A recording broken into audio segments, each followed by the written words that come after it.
The theme of this season is heroines.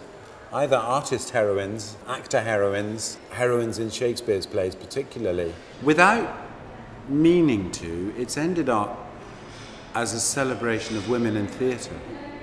And I'm very, very happy about that. Our favourite women directors, from perhaps the baby of the group, Maria Aberg, she's coming back to direct Shakespeare's greatest heroine, Rosalind, in As You Like It. Another youngster joining the company for the first time is Lyndsey Turner, who's coming to direct Mark Ravenhill's new version of Voltaire's Candide. At the other end, we have someone who's been an inspiration on the progressive end of theatre for decades now, Nancy Meckler. She's coming to direct perhaps Shakespeare's second greatest heroine in Helena, in All's Well That Ends Well. Tanika Gupta is writing a new play also for the Swan called The Empress, uncovering stories about the Asian community in Britain in the 19th century that I had no idea about. That piece is going to be directed by one of the great visionary female directors of the last 2 decades, Emma Rice. Last but not least of our table of heroines is Lucy Bailey.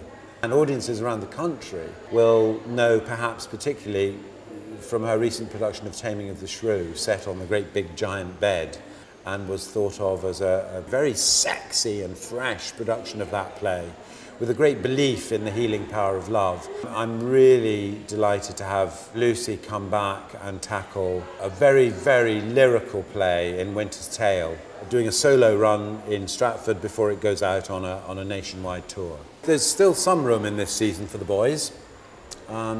David Farr, he's doing a project that he's wanted to do for an awful long time. He's been banging on about it for ages in artistic planning meetings, and finally he gets to do Hamlet. Wonderfully for me, just personally, he's doing it with Jonathan Slinger.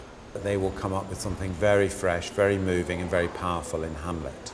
Sean Foley, he did a workshop for us in the studio, the RSC studio, which is where we try out ideas that may or may not find their way into our programme.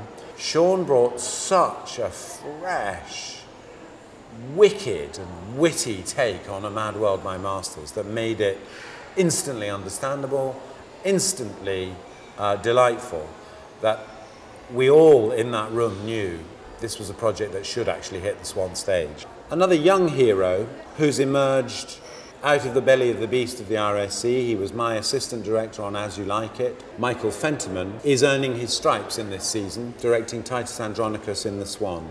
I'm delighted that we're celebrating the new alongside our core Shakespeare repertoire and Shakespeare's contemporaries.